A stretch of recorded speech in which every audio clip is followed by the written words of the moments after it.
បាទសួស្តីអ្នកទាំងអស់គ្នានៅក្នុងវីដេអូនេះខ្ញុំនឹងបញ្យល់នៅក្នុងមេរៀនភាសាអេសាយ៉ាងបន្តដែលនៅក្នុងថ្ងៃនេះដែរយើងនឹងសិក្សាទៅលើ view tab ថាតើអីគេជា view tab ហើយនៅក្នុង view tab នោះមាន function អីគេខ្លះអូខេឥឡូវយើងទៅកាន់ view tab ទាំងអស់គ្នាអញ្ចឹងនៅក្នុង view tab នេះវាមានចំណុចធំចំនួន5ចំណុចទី1តកតងទៅនឹង workbook views ទី2តកតងនឹង show ទី3តកតងនឹង zoom ទី4តកតងនឹង window ហើយចុងក្រោយតកតងទៅនឹង macros អញ្ចឹងទី1តកតងទៅនឹងworkbook view កន្លែង workbook view នេះគឺវាដូចនៅខាងក្រោមនេះដែរទេ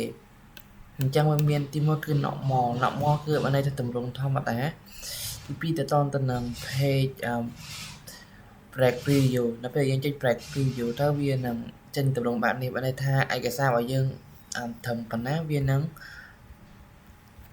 ចេញឲ្យយើងប៉ុណ្ណឹងកន្លែង page preview អានឹងយើងប្រើសម្រាប់មើលទំព័រមើលអីហ្នឹងអានឹងយើងប្រើ page preview ហើយយើងទៅយើងប្រើ page layout យ៉ាង page layout គឺវាមានអញ្ចឹងវាមានទម្រង់ header footer អីស្រាប់អញ្ចឹងអាចដាក់ add footer ឲ្យបាន add ទំព័រ add អីបានអញ្ចឹងណា yes កន្លែងហ្នឹងគឺអត់មានអីស្មុគស្មាញទេគឺវាដូចតែខាងក្រោមដែរទេយើងប្រើដូចគ្នាចំណុចពីរហ្នឹងគឺដូចតែគ្នាទេ yes អូខេឥឡូវយើងចូលដល់កន្លែង show កន្លែងនេះគឺតកតងទៅនឹង sorry show កន្លែងនេះតកតងនឹងការបង្ហាញ tool មានដូចជាគេ ruler គឺតកតងនឹងបន្ទាត់នៅខាងលើដល់ពេលយើងចុចទៅគឺខ្ញុំសុំចូល normal សិនsorry យ៉ា ruler គឺនៅពេលយើងចុចទៅគឺបាត់គេបាត់លើនេះដល់ពេលយើងដកសញ្ញាគ្រីសទៅបាត់បន្ទាត់លើនេះអាហ្នឹងគេហៅ ruler តទៅគឺ grid line គឺតទៅនឹងបន្ទាត់នេះគឺវាបាត់បន្ទាត់ហ្នឹងយ៉ាស្គាល់បន្ទាត់ខាងនេះគឺបាត់ហើយយ៉ាទៅទៅនឹង grid line គឺវាអត់មានបន្ទាត់ដល់ពេលយើងដាក់វាមានវិញនេះគេមានវិញអូខេតាមទៅគឺតទៅនឹង formula bar គឺនៅកន្លែងនេះអញ្ចឹងដល់ពេលយើងដកសញ្ញាគ្រីស formula bar ទៅបាត់តែកន្លែងទៅសេរូបមន្តដល់ពេល heading នេះគឺតទៅនឹងក្បាលកិច្ចការរបស់យើងយ៉ា heading អូខេតទៅនឹងrow ហើយនឹង column យ៉ាកន្លែងហ្នឹងតទៅនឹង heading ហ្នឹងអញ្ចឹងអាចបង្ហាញឬប្រិចព្រមបានកន្លែងហ្នឹង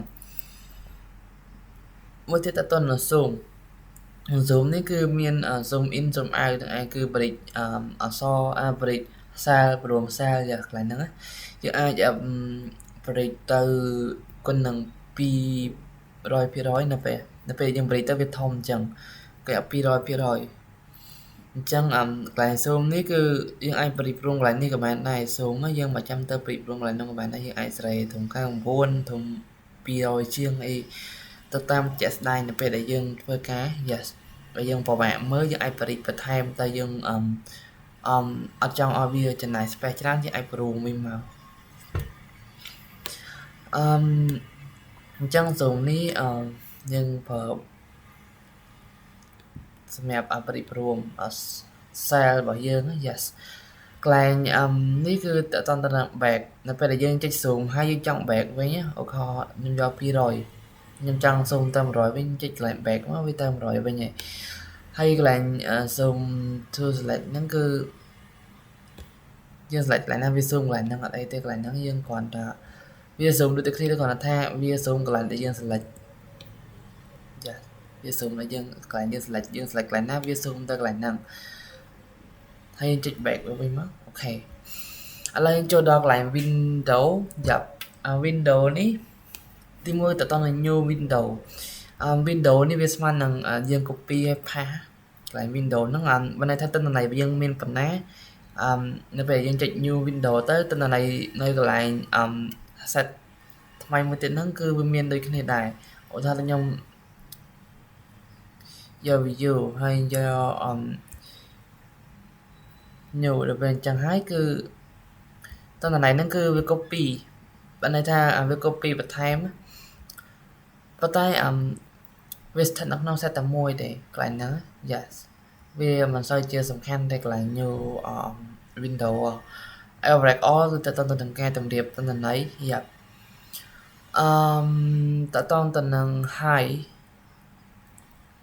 high ហ្នឹងគឺតើតនឹងការលាក់យ៉ាតែពេលយើងចុច high គឺវាបាត់ទាំងអស់ហើយណាគេយ៉ាតើណៃបើយើងទៅសេបញ្ចូលរួមមួយឯកាទេតែពេលអញ្ចឹងយើងអាចយកអាន high ទៅគឺហើយយកបុកមែនបុក1បុក2 3ឧទាហរណ៍ខ្ញុំយកបុក1អូខេអញ្ចឹងset របស់ខ្ញុំ set បុក1នេះគឺវាមកវិញធម្មតាប្រាប់ឲ្យវិញធម្មតាយ៉ាតើតើ split ហ្នឹងគឺយើងកាត់កណ្ដាលយ៉ាកាត់យើង split ចង់បានប្រហែល split ជាប្រហែល cell យ៉ាអានឹងតើតើនឹងការកាត់អូខេបន្តទៀតតើតើនឹង switch window នេះឧទាហរណ៍ថាខ្ញុំមាន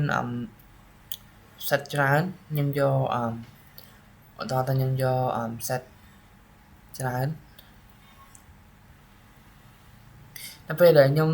copy ច្រើនទៅក៏ខ្ញុំយក new window ច្រើនទៅគឺវាមាន split មាន switch window ហ្នឹងគឺមានច្រើនវាមានតើតទៅនឹងយ៉ាងមានគេខ្លះមានដូចមាន book 1 ដល់ 4 1ដល់ 5 យ៉ា1ដល់ 6មានច្រើននៅក្នុងហ្នឹងយើងអាចយកបើកមួយយកប្រើមក yes យើងអាចបើកមួយយកប្រើកន្លែងហ្នឹងគឺនៅពេលដែលយើងប្រើប្រាស់ឯកសារច្រើនអញ្ចឹងយើងអត់ចង់ឲ្យវាស្មុគស្មាញអញ្ចឹងយើងអាចយកកន្លែងហ្នឹងបានតែពេលឯកសាររបស់យើងឧទាហរណ៍ថាតារាងឈ្មោះអីវាស្តៀងគ្នាអញ្ចឹងយើងអត់ចង់ឲ្យយើង